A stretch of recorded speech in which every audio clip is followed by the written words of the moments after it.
ओम नमो नारायणाय नमः। आप सभी का हमारे चैनल में हार्दिक स्वागत है। आज आप सुनेंगे माघ मास महात्म का अध्याय 6। पूर्व समय में सतयुग के उत्तम निषेध नामक नगर में हेमकुंडल नामक नाम वाला कुबेर के समान धनी वैश्य रहता था, जो कुलीन अच्छे काम करने वाला, देवता अग्नि और ब्राह्मण की पूजा करने वाला, खेती का काम करता था। वह गौ, घोड़े, भैंस आदि का पालन भी करता था और दूध, दही, छाछ, गोबर, घास, गुड़, चीनी आदि अनेक वस्तुएं बेचा करता था। और उसने इस प्रकार बहुत सा धन इकट्ठा कर लिया। अब जब वह बूढ़ा हो गया तो मृत्यु को निकट समझकर उसने धर्म के कार्य करने प्रारंभ कर दिए। उसने भगवान विष्णु का मंदिर बनवाया, कुआं, तालाब, बावड़ी, आम, पीपल आदि के वृक्ष तथा सुंदर बाग बगीचे लगवाए। सूर्योदय से सूर्यास्त तक वह दान करता गांव के चारों तरफ जल के प्याऊ लगवाए। उसने सारे जन्म भर जितने पाप किए थे उनका प्रायश्चित करता था। इस प्रकार उसके 2 पुत्र उत्पन्न हुए, जिसका नाम उसने कुंडल और विकुल रखा। जब दोनों लड़के युवावस्था को प्राप्त हुए तो हेम कुंडल वैश्य गृहस्थ का सब कार्य सौंप कर भगवान की तपस्या के निमित्त वन में चला गया और वहां श्री विष्णु की आराधना में शरीर को सुखाकर अंत में विष्णु लोक को प्राप्त हुआ। उसके दोनों पुत्र लक्ष्मी के मध्य को प्राप्त होकर बुरे कर्मों में लग गए। वैश्यागामी वाणी और बाजे लेकर वैश्याओं के साथ गाते फिरते थे। अच्छे सुंदर वस्त्र पहनकर, सुगंधित तेल लगाकर, भांड और खुशामदियों से घिरे हुए हाथी की सवारी करते थे और सुंदर घरों में रहते थे। इस प्रकार ऊपर बोए बीज के समान वह अपने धन को बुरे कर्मों में नष्ट करते थे। कभी किसी सत्पात्र को दान नहीं करते थे, न ही कभी हवन, देवता या ब्रह्मा जी की सेवा तथा भगवान विष्णु की पूजा करते थे। इस प्रकार थोड़े ही दिनों में उनका सारा द्रव्य नष्ट हो गया और वह दरिद्रता को प्राप्त होकर अत्यंत दुखी हो गए। भाई, जन, सेवक, उपजी सब इनको छोड़कर चले गए और राजा के भय से नगर को छोड़कर चोर तथा डाकुओं के साथ वन में रहने लगे और वहां अपने तीक्ष्ण बाणों से वन के पक्षी, हिरण आदि पशुओं तथा हिंसक जीवों को मारकर खाने लगे। एक समय इनमें से एक पर्वत पर गया, जिसको सिंह मार खा गया, और दूसरा वन को गया, जो काले सर्प के डसने से मर गया। तब यमराज के दूत उन दोनों को बांधकर यम के पास लाए और कहने लगे कि यमराज, इन दोनों पापियों के लिए क्या आज्ञा है। चित्रगुप्त ने उन दोनों के कर्मों की आलोचना करके दूतों से कहा कि बड़े भाई कुंडल को घोर नरक में डालो और दूसरे छोटे भाई विकुल को स्वर्ग ले जाओ, जहाँ उत्तम भोग है। तब एक दूत तो कुंडल को नरक में फेंकने के लिए ले गया और दूसरा दूत बड़ी नम्रता से कहने लगा, हे विकुल, चलो तुम अपने अच्छे कर्मों से स्वर्ग को प्राप्त होकर अनेक प्रकार के भोगों को भोगो। तब कुंडल बड़े विस्मय के साथ मन में संशय धरकर दूत से कहने लगा कि हे यमदूत, मेरे मन में बड़ी आशंका उत्पन्न हो गई है, इसलिए मैं तुमसे कुछ पूछना चाहता हूँ। कृपया करके मेरे प्रश्नों का उत्तर दे दो। हम दोनों भाई एक ही कुल में उत्पन्न हुए, जैसे ही कर्म करते रहे दोनों भाइयों ने कभी कोई शुभ कार्य नहीं किया। फिर एक को नरक को क्यों प्राप्त हुआ, एक को स्वर्ग प्राप्त क्यों हुआ? यहाँ आने का कारण क्या है? तब यमदूत कहने लगे, हे विकुल, माता, पिता, पुत्र, भाई, पत्नी, बहन से सब संबंध जन के कारण होते हैं और जन्म कर्म के भोगने के लिए ही प्राप्त होता है। जिस प्रकार एक वृक्ष पर अनेक पक्षियों का आगमन होता है, उसी तरह इस संसार में पुत्र, भाई, माता, पिता का भी संगम होता है। इनमें से जो जैसे जैसे कर्म करता है वैसे ही फल भोगता है। तुम्हारा भाई अपने पाप कर्मों से नरक में गया, तुम अपने पुण्य कर्म के कारण स्वर्ग में जा रहे हो। तब कुंडल ने आश्चर्य से पूछा कि मैंने तो अभी जन्म में कोई भी धर्म कार्य नहीं किया, सदैव पापों में ही लगा रहा। मैं अपने पुण्य के कर्म को नहीं जानता।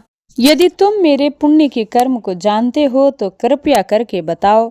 तब देवदूत कहने लगा कि मैं सब प्राणियों को भली भांति जानता हूँ, तुम नहीं जानते। सुनो, हरिमित्र का पुत्र सुमित्र नाम का एक ब्राह्मण था, जिसका आश्रम यमुना नदी के दक्षिण उत्तर दिशा में था, जिससे जंगल में तुम्हारी मित्रता हो गई थी। उसके साथ तुमने 2 बार माघ मास में श्री यमुना जी में स्नान किया था। पहली बार स्नान करने से तुम्हारे सभी पाप नष्ट हो गए और दूसरी बार स्नान करने से तुमको स्वर्ग प्राप्त हुआ है। सो हे वैश्य, तुमने 2 बार माघ मास में स्नान किया, इसी के पुण्य के फल से तुमको स्वर्ग प्राप्त हुआ और तुम्हारा भाई नरक को प्राप्त हुआ। दत्तात्रेय जी कहने लगे, इस प्रकार वह भाई के दुख से अति दुखी होकर नम्रता पूर्वक मीठे वचनों से दूतों से कहने लगा, हे दूत, सज्जन पुरुषों के साथ 7 पग चलने से मित्रता हो जाती है और यह कल्याणकारी होती है। मित्र प्रेम की चिंता ना करते हुए भी तुम मुझ में इतना बताने की कृपा करो कि कौन से कर्म मनुष्य यमलोक को प्राप्त नहीं होता, क्योंकि तुम सर्वज्ञ हो। इसके बाद जो कुछ भी यमदूत ने कहा, इसका वर्णन आप अगले अध्याय में सुनेंगे। अब आप सुनिए श्रीमद् भागवत महापुराण की आगे की कथा। तो प्रेम से बोलिए श्रीमद् भागवत महापुराण की जय। श्री सूत जी कहते हैं कि हे विदुर जी, तीर्थ यात्रा में महर्षि मैत्रेय से आत्मा का ज्ञान प्राप्त करके हस्तिनापुर लौट आए।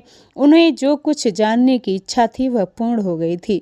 विदुर जी ने मैत्री ऋषि से जितने प्रश्न किए थे उसका उत्तर सुनने से पहले ही श्री कृष्ण में अन्य भक्तियों हो जाने के कारण वे उत्तर सुनने के उपरम हो गए। शौनक जी अपने चाचा विदुर जी को आया हुआ देखकर धर्मराज युधिष्ठिर, उनके चारों भाई धृतराष्ट्र, युयुत्सु, संजय, कृपाचार्य, कुंती, गांधारी, द्रौपदी, सुभद्रा, उत्तरा, कृपि तथा पांडव परिवार के अन्य सभी नर नारी और अपने पुत्रों सहित दूसरी स्त्रियां सबके सब बड़ी प्रसन्नता से मानो मृत शरीर में प्राण आए हो गया हो ऐसा अनुभव करते हुए उनकी आगवानी के लिए सामने आए तथा यथा योग्य आलिंगन और प्रणाम आदि के द्वारा उनसे सब मिले और विरह जनित उत्कंठा से कातर होकर सबने प्रेम के आंसू बहाए। युधिष्ठिर ने आसन पर बैठाकर उनका यथोचित सत्कार किया।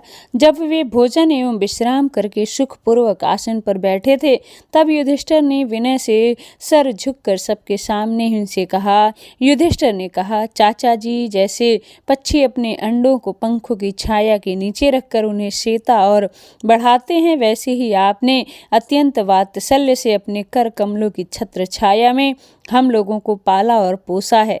बार बार आपने हमें और हमारी माता को विषदान और लाक्षागृह के दाह आदि विपत्तियों से बचाया है। क्या आप कभी हम लोगों को भी याद करते रहे हैं? आपने पृथ्वी पर विचरण करते समय किस वृत्ति से जीवन निर्वाह किया?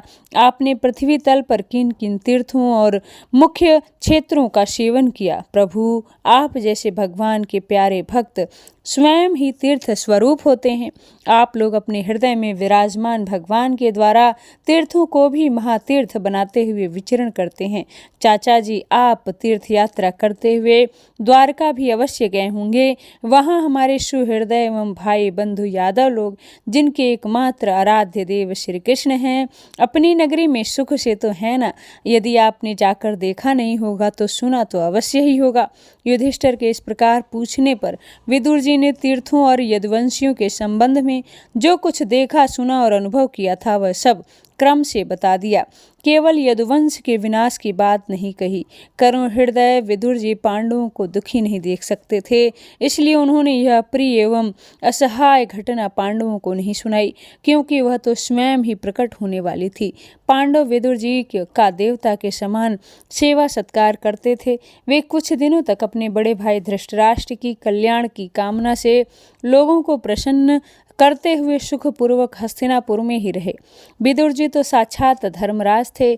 मांडव ऋषि के श्राप से ये 100 वर्ष के लिए शूद्र बन गए थे। इतने दिनों तक यमराज के पद पर अर्यमा थे और वही पापियों को उचित दंड देते थे।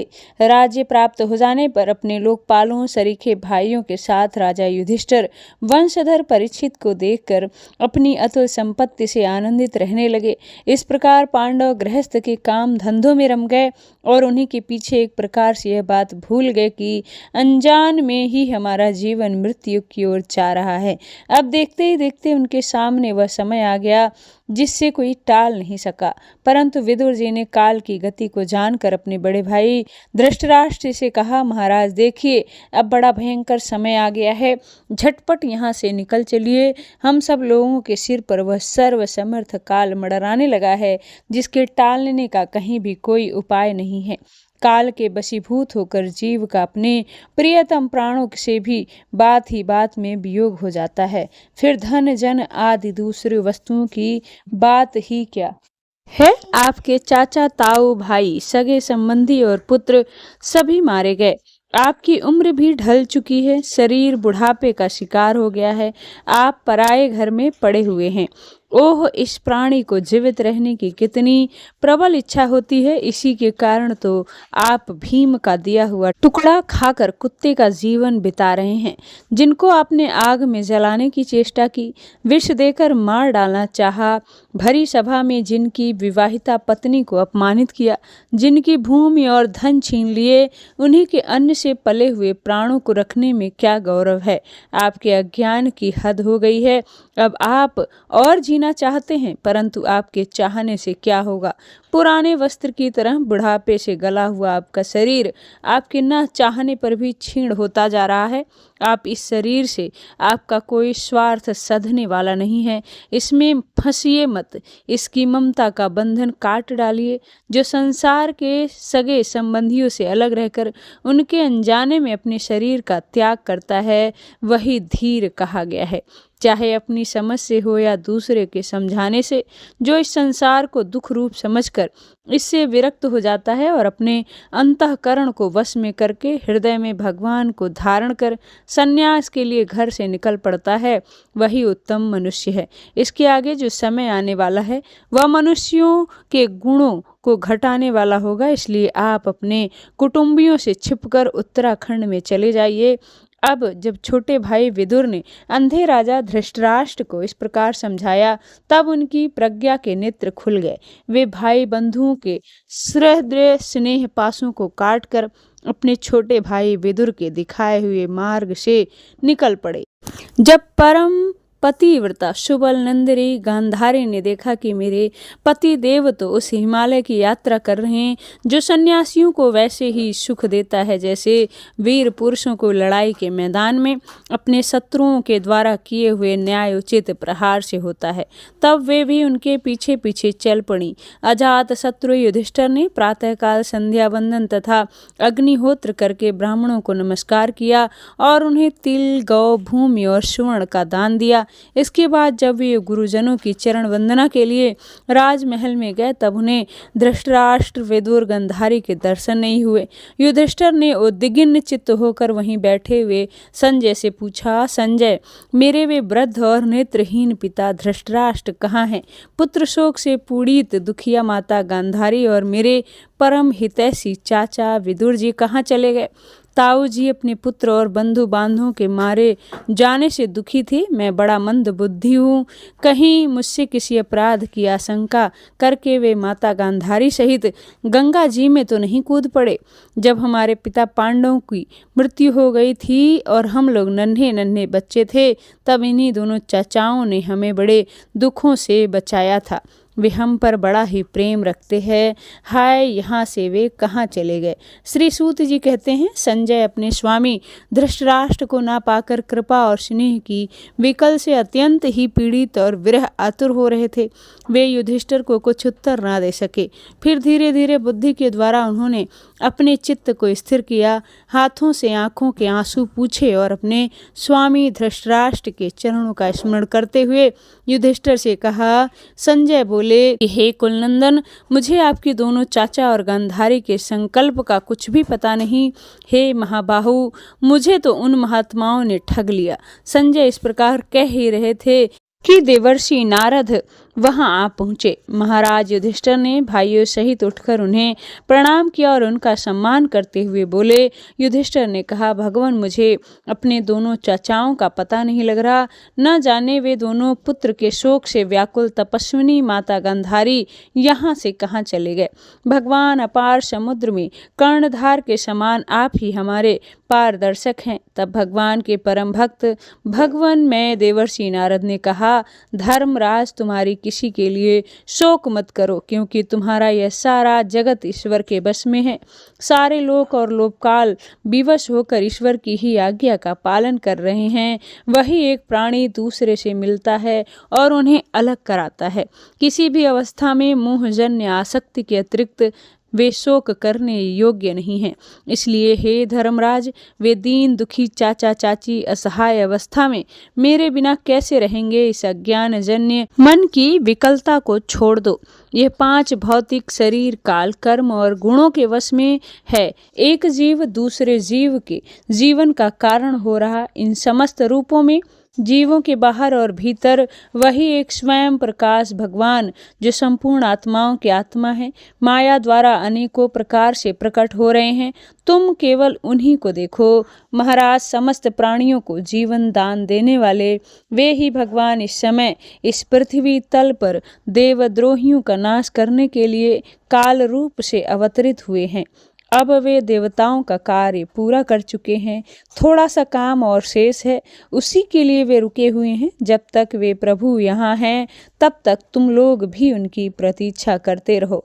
धर्मराज, हिमालय के दक्षिण भाग में जहाँ सप्त ऋषियों की प्रसन्नता के लिए गंगा जी ने अलग अलग 7 धाराओं के रूप में अपने आप को 7 भागों में विभक्त कर दिया है, जिसे सप्त स्त्रोत कहते हैं, वही ऋषियों के आश्रम पर धृतराष्ट्र अपनी पत्नी गांधारी और विदुर के साथ गए हैं। वहां वे त्रिकाल स्नान और विधि पूर्वक अग्निहोत्र करते हैं। अब उनके चित्त में किसी प्रकार की कामना नहीं है। वे केवल जल पीकर शांत चित्त से निवास करते हैं।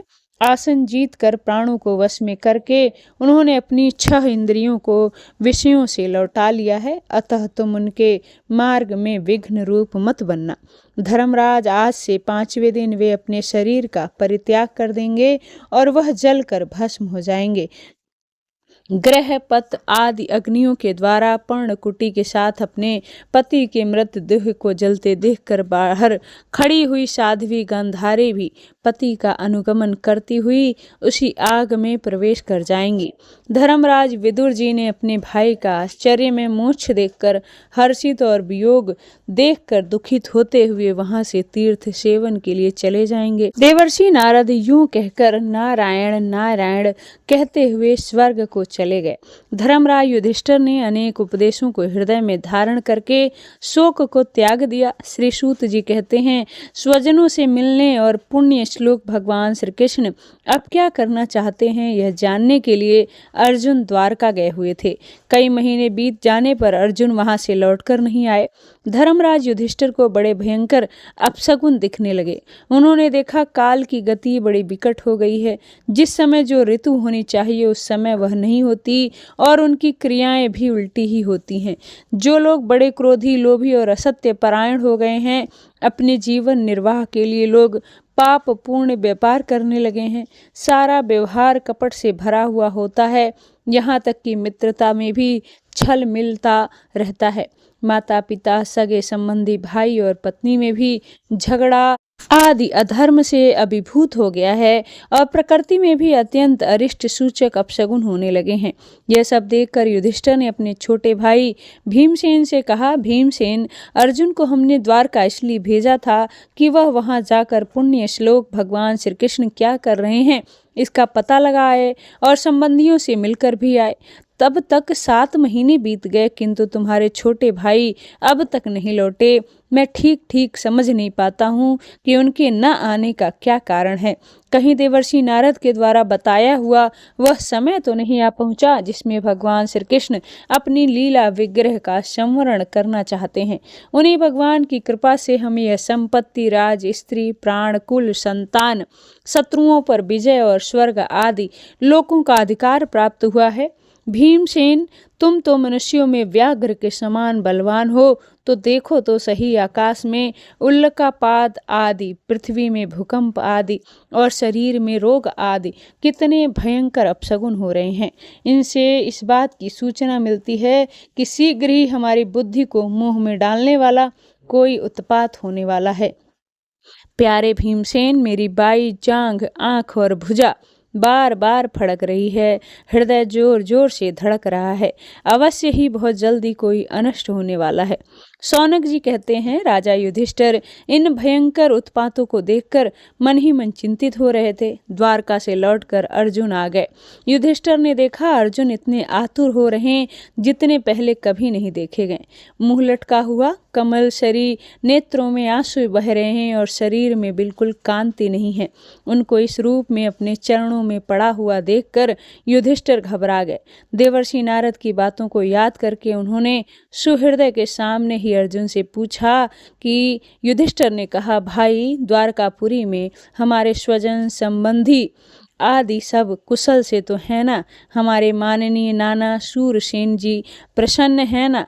अपने छोटे भाई सहित मामा वसुदेव जी तो कुशल पूर्वक है ना? उनकी पत्नियां यानी कि हमारी मामी, देवकी आदि सातों बहनें अपने पुत्रों और बहुओं के साथ आनंद से तो है ना? जिनका पुत्र कंस बड़ा ही दुष्ट था, वे राजा उग्रसेन अपने छोटे भाई देवक के साथ जीवित तो है ना? भगवान श्री कृष्ण के सेवक श्रुत देव, उद्धव आदि और दूसरे सुनंद नंद आदि प्रधान यदुवंशी जो भगवान श्री कृष्ण और बलराम के बाहुबल से सुरक्षित तो है ना?